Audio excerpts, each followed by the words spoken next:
ये भीमोत्सव आज का कार्यक्रम की जो रूपरेखा है वो भीमोत्सव से है।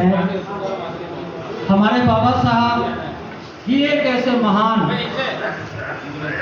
व्यक्तित्व हैं जिनकी जयंतियां कोई एक दो दिन, दो चार दिन नहीं बल्कि महीनों तक चलती हैं। एक नारा जब हम लगाते हैं, बाबा साहब अमर हैं। बहुत बड़ा विद्वान है ओशो, आचार्य ओशो रजनीश। उन्होंने ये सिद्ध किया है कि बाबा साहब मरे कब हैं तो वो अमर रहे। बाबा साहब किसी न किसी रूप में, बाबा साहब विचारों के रूप में, बाबा साहब संविधान के रूप में हमारे पास, हमारे बीच।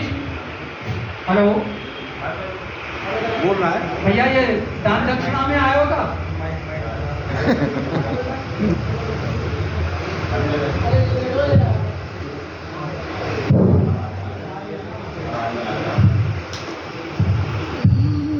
डॉक्टर साहब आ रहे हैं कहना है। दूसरी बात मुझे नहीं कहना चाहिए कि आजकल हमारी जो रैलियां हैं, जो जयंतियां हैं, वो गलत दिशा में जा रही हैं। उंगलियां उठने लगी हमारी रैलियों और जयंतियों का। जयंती का कोई उद्देश्य और लक्ष्य हमारा सामने आ ही नहीं पा रहा। मूड बनाने वाले और सिर्फ लोग उसमें हाथ साफ कर जाते हैं और शासन प्रशासन इतनी व्यवस्था नहीं कर पाता है। कुछ चंद लोग मार्च में जगते हैं, पूरी साल बाद 20-25 लोग एक अध्यक्ष बनाया और अगुवाई की, 10-5 लाख लोग डीजे और संगीत में और छोड़ा जाटव का कमर तेरी। बिजली का तार है, मैंने कौन कौन से फूड़ गानों पर बकवास बना के रख दिया जयंती। ये मैंने अपनी आंखों से देखा है। बाबा साहब की जो क्रांतिकारी बातें होनी चाहिए, जो इस तरह होना चाहिए, उस तरह से नहीं हो पा रही है। बल्कि कुछ धंधे खोर उठ खड़े होते हैं एक साल बाद, उसके बाद वो नहीं देखते क्या हो रहा है, क्या नहीं हो रहा है, समाज के ऊपर क्या बीत रही है, भेड़ बेटियों के ऊपर क्या बीत रही है। बस वो साल में एक बार जय जय जय जय जय भीम करके जे गए 2-4 लाख, 1-2 लाख का धंधा जेब में हुआ, ये काम है। ये मेरा व्यक्तिगत है, कोई सार्वजनिक रूप से न लेना। मैं जिसके लिए बुलाया गया हूं, मैं अपनी बात कहूंगा कि खड़ा और शोषकों के सामने अब कौन रहेगा। भैया ये माइक आवाज खींच रहा है कि खड़ा शोषकों के सामने अब कौन रहेगा। शासन प्रशासन जब खड़ा मौन रहेगा, शासन प्रशासन जब खड़ा मौन रहेगा। चाहोर अंधेर गर्मी का माहौल हो फिकल, कविता जो हुई मौन तो सच कौन कहेगा। कविता जो हुई मौन तो सच कौन कहेगा। और 4 लाइन मैं दे रहा हूं कि जीत दे डाली किसी को मात दे डाली, जीत दे डाली किसी को मात दे डाली, और दिन किसी को तो किसी को रात दे डाली। कि ऐसा ही कुछ तुमको दिया होगा इसने, मुझे तो शायद लिखने की सौगात दे डाली। मुझे तो शायद, मेरी इतनी कैपेसिटी नहीं है, माइक को थोड़ा। और कि दूर से क्या देखता है पास आके देख, दूर से क्या देखता है पास आके देख, एक बार तू बस अपना चश्मा हटा के देख। दूर से क्या देखता है पास आके देख, एक बार बस तू अपना चश्मा हटा के देख। और कौन कहता आसमां को छू नहीं सकता, तू एक पत्थर जोर से तो उड़ा के देख। कौन कहता आसमां को छू नहीं सकता, तू जोर से एक पत्थर को उड़ा के देख। और मैं गीत के माध्यम से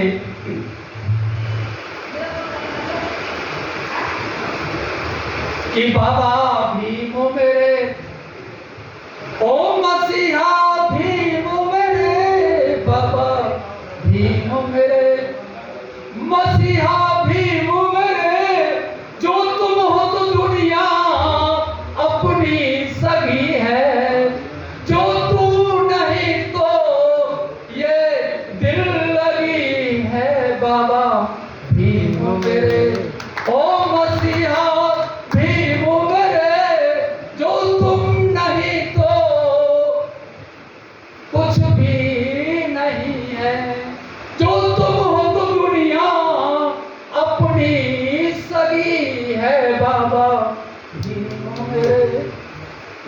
कुछ तो भाई, मैं जानता हूं कि आप ताली बजाने वालों से नहीं हैं, मैं जानता हूं, लेकिन मैंने ये भी देखा है कि ताली बजाने वालों को कभी मेडिकल में, हॉस्पिटल में एडमिट मैंने आज तक नहीं देखा।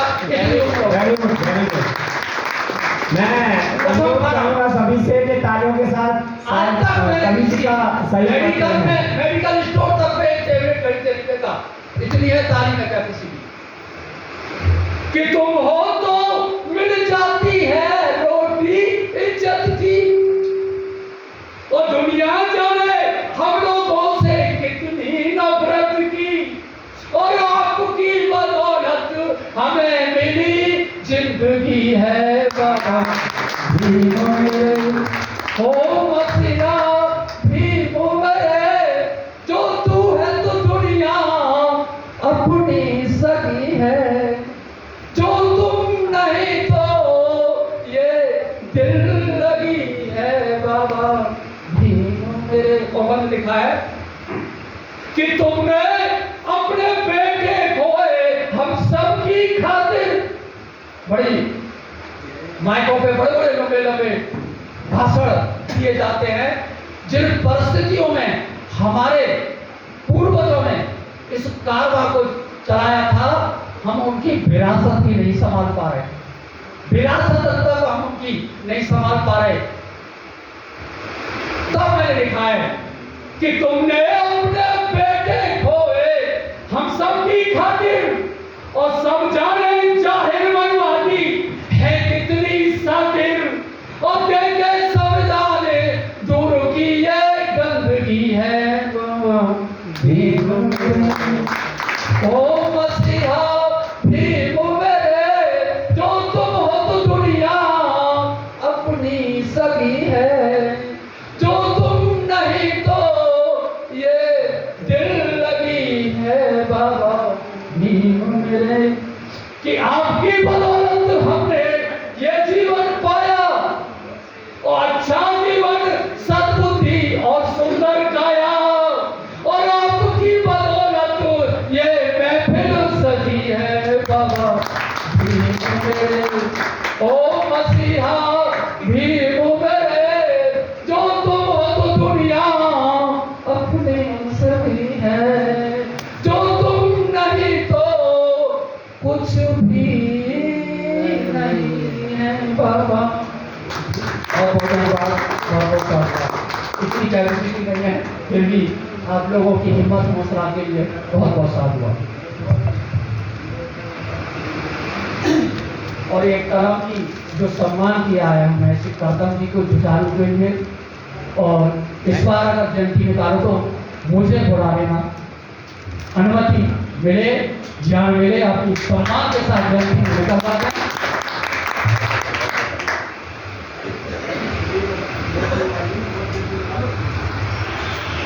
हम सबकी ये है मजबूरी, हम सबकी है ये मजबूरी, शिक्षा है बहुत जरूरी, शिक्षा है बहुत जरूरी, बिन शिक्षा की मनुष्य पशु समान कहलाए, और शिक्षा पढ़कर भाइयों मेरे, शिक्षा पढ़कर भाइयों मेरे, वकील बैरिस्टर बन जाए, शिक्षा है बहुत जरूरी। धन्यवाद।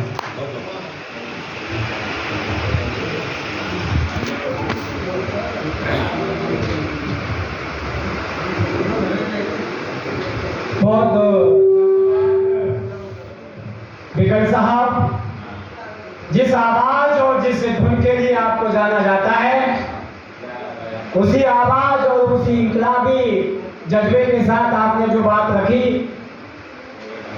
अभी इस कड़ी को आगे बढ़ाते हुए भाई आदरणीय अध्यक्ष जी, आपसे मैंने अभी कहा था कि कुछ नाम हो तो आप बता दीजिए जो बात रखना चाहते हो अपने। अभी इस बात की कड़ी में मुझे भी अपना एक दो लाइन अपनी बात रखूंगा। जैसा कि हमारे करदम साहब कह रहे थे, परमिशन, ये परमिशन का मामला बड़ा टेढ़ा है। जब भी समाज के युवा किसी कार्यक्रम को, किसी जन जागृति को, सामाजिक चेतना को, सामाजिक जागृति को, सामाजिक समन्वय के लिए कोई आयोजन करते हैं, तो उसी समाज उसी जगह से चंद लोग खड़े होते हैं और कहते हैं बेटा इस कार्यक्रम से पहले तुमने परमिशन ले ली क्या? तो इस परमिशन के मामले पर मेरा स्पष्ट जवाब है,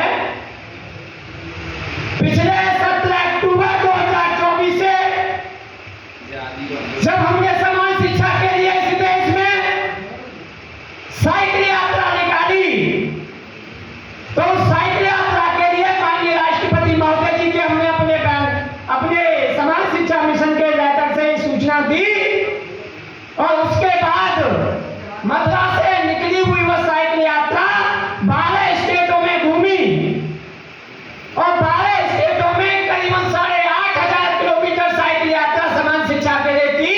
इस 12 स्टेटों में एक भी व्यक्ति हमें ऐसा नहीं मिला जिसने हमसे पूछा हो क्या आपने कभी साइकिल यात्रा के लिए परमिशन ली थी क्या? जिंदाबाद। 12 स्टेटों में एक भी व्यक्ति ऐसा नहीं मिला जिसने पूछा हो कि विमल साहब आपने समान शिक्षा की साइकिल यात्रा कर रहे हो, आपके पास परमिशन है क्या? और जब हम साइकिल यात्रा लेकर के मद्रास से निकले तो 1 महीने तक 51 से 100 लोग थे हमारे साथ और जिस दिन 17 अक्टूबर को निकले मात्र 2 व्यक्ति रह गए, जिसमें टूंडला से मेरे साथ राजेश कुमार थे और ये प्रेम सिंह। कह रहे थे आप साइकिल लेके तो जा रहे हो लेकिन तीसरे दिन साइकिल को बेच करके आप वापस घर में आकर झुक जाओगे, आपकी पता नहीं चलेगा कि प्रेम सिंह कहाँ है। लेकिन 17 अक्टूबर 2024 से आज 22 अप्रैल 2026 है, ये प्रेम सिंह 17 अक्टूबर को वही था और लेकिन आज 24-22 अप्रैल को बहुत कुछ चेंज हो गया है। समाज साथियों, अगर ठान लो तो जीत है और मान लो तो हार है। इस देश में सबसे पहले अगर कोई आंदोलन चलना है, कोई क्रांति करनी है, कोई संगठन चलाना है, कोई जज्बा पैदा करना है, तो ये विश्वास अपने ऊपर करो कि हम इस कार्यक्रम को कर सकते हैं कि नहीं। अगर आपके अंदर जज्बा है, ये आत्मविश्वास है कि हमें ये कार्यक्रम करना है, तो आपका 101% वो कार्यक्रम सफल होगा। इसी के साथ इस वक्ताओं की कड़ी को आगे बढ़ाते हुए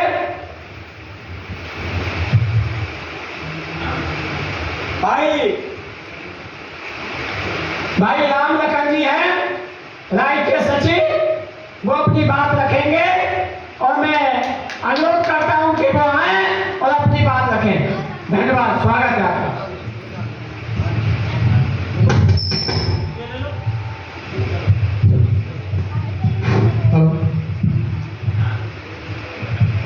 मैं रामलखन सिंह, राष्ट्रीय सचिव व्यवसायिक प्रकोष्ठ से लोक जनशक्ति पार्टी।